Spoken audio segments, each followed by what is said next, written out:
Once again. Kembali lagi bersama saya Marnita Ola. Di sini saya akan menjelaskan tentang kimia medisinal. Yang pertama-tama kita harus ketahui tentang pengertian kimia medisinal dan pentingnya kimia medisinal dalam penemuan obat baru. Kimia medisinal merupakan ilmu pengetahuan yang mempelajari tentang pencarian, penemuan, rancangan, identifikasi, dan pembuatan senyawa aktif obat atau biologis. Studi metabolisme obat, interpretasi cara kerja obat pada tingkat molekul, dan studi hubungan pada struktur aktivitas, yaitu hubungan struktur kimia dan aktivitas farmakologis dari suatu seri senyawa kimia medisinal, merupakan multidisiplin keilmuan yang melibatkan ilmu kimia komputasi, kimia fisik, kimia organik, kimia analitik, biologi molekuler, biofarmasi, dan farmakokinetika, farmaseutika, farmakognosi, toksikologi, mikrobiologi, biomedik, biokimia, statistik, dan teknik komputer untuk simulasi dan visualisasi. Dalam penemuan obat baru, pengujian berbagai aspek yaitu uji kimia, fisika, aktivitas toksikologi, farmakokinetik, farmakodinamis, dan uji klinis untuk menetapkan senyawa obat. Disinilah peran penting kimia medisinal yang menyaring tumbuh-tumbuhan dan ramuan obat agar memenuhi persyaratan sebagai obat. Yang berikut adalah mekanisme kerja obat dengan reseptor sehingga bisa bekerja secara agonis maupun antagonis. Yang berikut adalah obat yang bekerja agonis mengandung neurotransmitter yang sama dengan yang dihasilkan oleh tubuh, sehingga saat berikatan dengan reseptor, obat tersebut menyebabkan efek atau bekerja sesuai atau sama dengan kerja neurotransmitter tubuh. Yang bekerja antagonis yaitu kerjanya untuk menghambat neurotransmitter yang dihasilkan tubuh agar tidak berikatan dengan reseptor dan kerjanya berlawanan dengan neurotransmitter tubuh.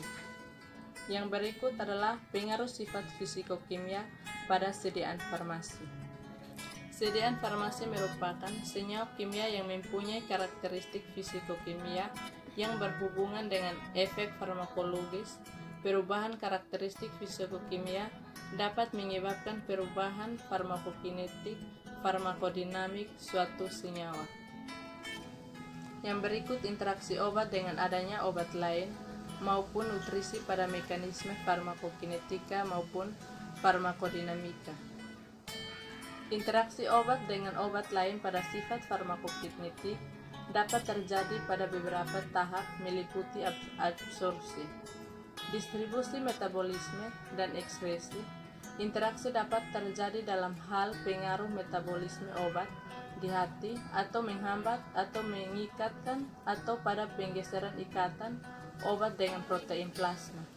Interaksi obat dengan obat pada aspek farmakokinetika adalah interaksi di mana efek suatu obat diubah oleh obat lain pada tempat aksi.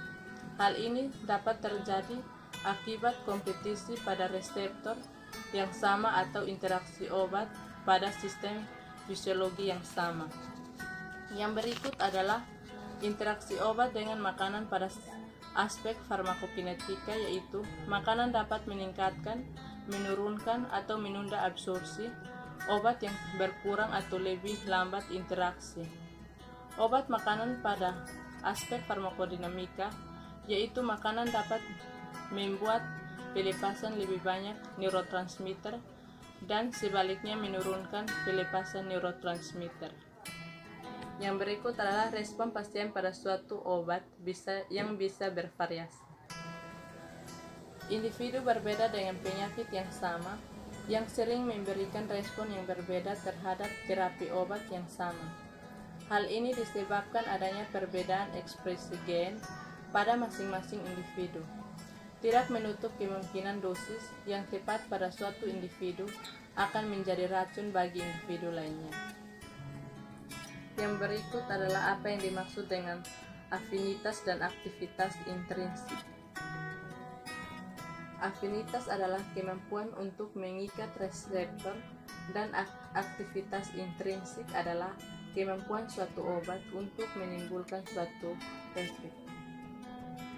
Yang terakhir adalah bagaimana pengaruh fase farmaseutik, farmakokinetik, dan farmakodinamik terhadap aktivitas obat. Yang pertama adalah fase farmaseutik, yaitu disintegrasi bentuk, disolusi substansi aktif.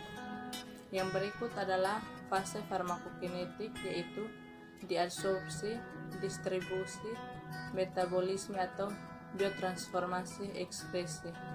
Dan yang terakhir adalah fase farmakodinamik, yaitu interaksi obat reseptor dalam jaringan target atau reseptor. Sekian dari saya, terima kasih.